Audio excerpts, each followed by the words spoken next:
Right. Welcome back to more music and conversation with the time. From their new Paisley Park Reprise album Pandemonium, this is Blondie.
As the Times renowned guitar man and one of the hottest guitarists around, Jesse Johnson says his musical motives are often misunderstood. Me being a guitar player, I think a lot of people expect everything I write have a guitar in it, but I don't write like that. I put guitar in it if the song feels for that, or if it doesn't feel for that, I don't think you should because there's a guitar player in the band. I mean, the same thing with the Time album. I don't think every song should have guitar on it because there's a guitar player in the band. I mean, it should be whatever the song needs, but me being a guitar player, I'm always going to be shoving guitar, down somebody's throat one way or the other.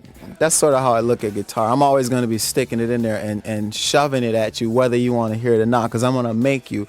If you listen to my album, I'm going to make it so that you have no other choice but to listen to it. At least give it a listen and go, I don't know. Let me, but it's going to be there. It's always going to be there. I'm never going to start throwing it to the side and act like that isn't my thing.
thing that I see as an endangered species is actually real musicians, you know. A lot of people now, because you can go buy a drum machine and a sequencer and a keyboard, and kind of you don't have to really know a lot to create a song. I mean, that's one of the cool things about the Time Records, when I look back and say, well, at least my history when I first hit the scene, we were making records when you had to know how to make records. You know, where you actually had to know how to play drums, you actually know how to play bass, you knew how to play guitar. We were mostly at the Flight Time Studios, and they have like a rehearsal room, so we'd go in there and, you know, and jam for a bit and jam and come up with things. I mean, that's how sometimes I get lonely. That's definitely how that came up, and Pandemonium and things like that. Yeah, it's just jamming and seeing what happens.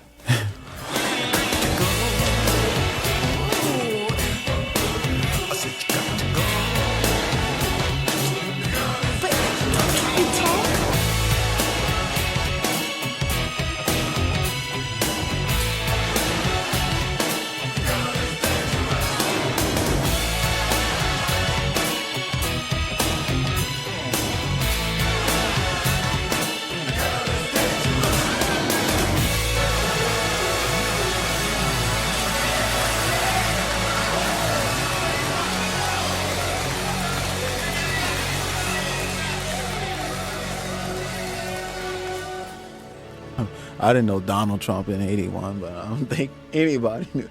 None of us, at least. But yeah, some of this stuff was written for the album, you know, new, you know, during the time we were doing the album last year, late last year actually, and some of the stuff had been around for a while.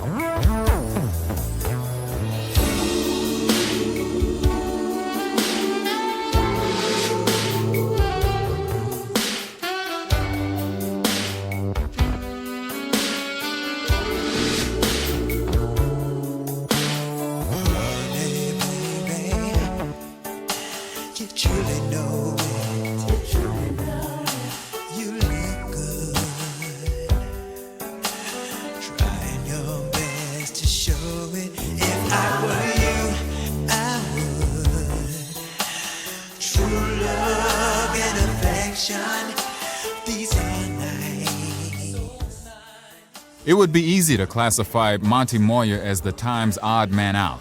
He stays out of the spotlight, and his quiet demeanor seems the exact opposite to the Times' happy-go-lucky persona. Here now is keyboardist Monty Moyer. Everybody kind of has their role in the group. I suppose I'm the little laid-back one, so maybe I add a little calmness sometimes.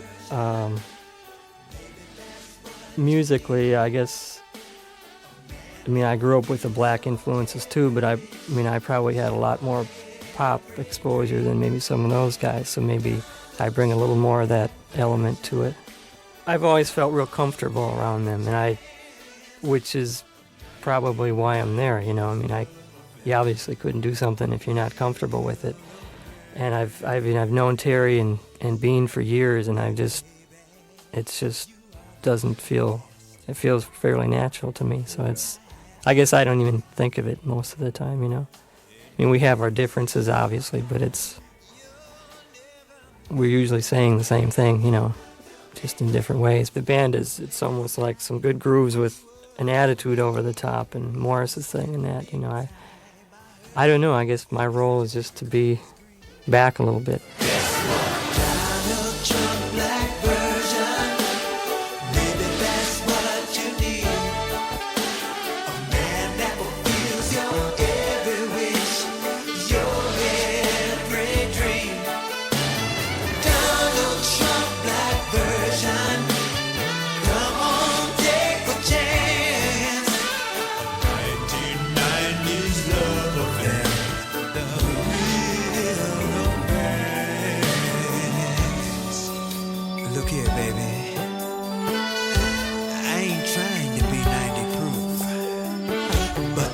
Strong woman, she needs a super strong dude.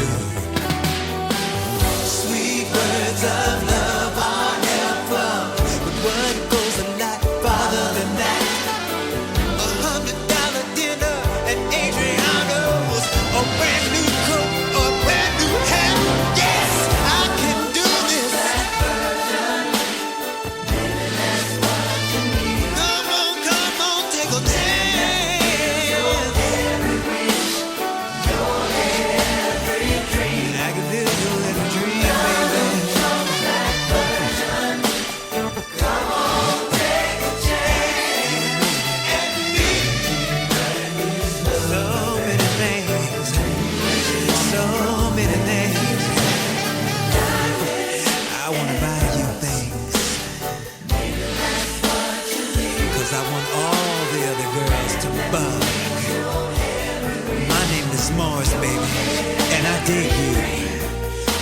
dig somebody, they stay dark. What is your role in the band?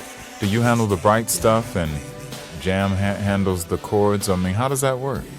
Yeah, actually, it's kind of interesting because I think we complement each other real well because Jam tends to hold the bottom if there's a lot of keyboard bass or organ type things, and I may play more of the piano or some of the pads or string stuff. I think what I lack, he has. What, maybe I'm a little better at, I take. But I mean, Jam's a great keyboard player. He could obviously do anything he wants.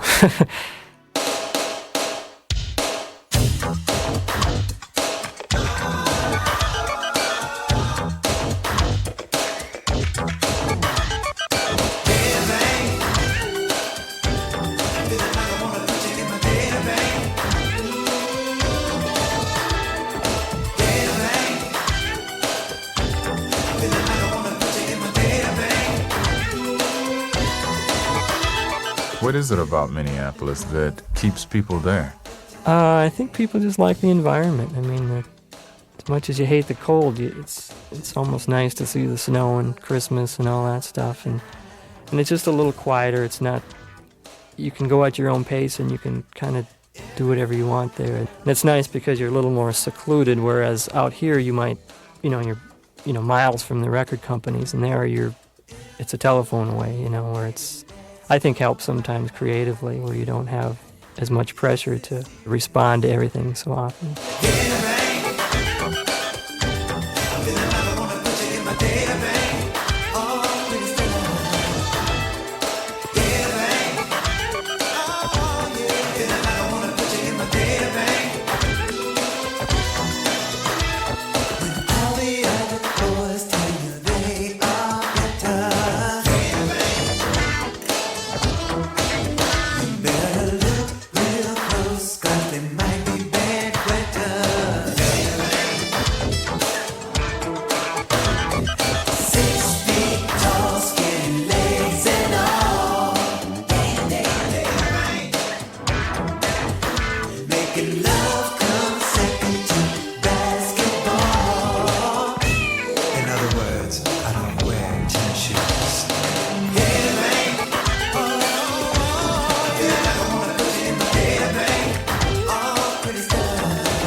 You didn't feel like your production and your writing and developing as a producer in your own right had allowed you to outgrow the Time persona thing?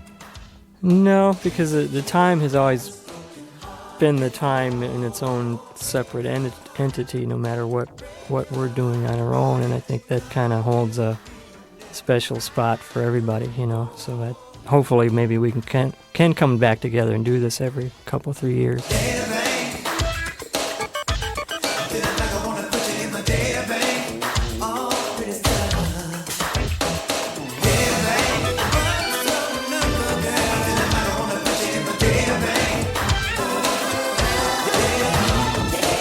Don't cry, little darling. I got something to dry your eyes. Somebody bring me a handkerchief. I just cleaned and pressed mine. What time is it? Feeling like I want to part two. Part two? School's in. The teacher's got a table for two. If you want to come up and see me sometime, baby, you know what to do.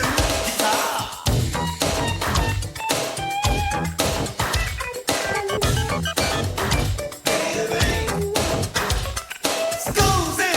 School's in. The teacher's got a bottle of pop, yeah. Skip the rock. I want you sexy instead of being out of your mind. Piano man. Make them understand.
We'll be back with more words and music from the time, including Jelly Bean Johnson and Jerome Benton, right after these messages.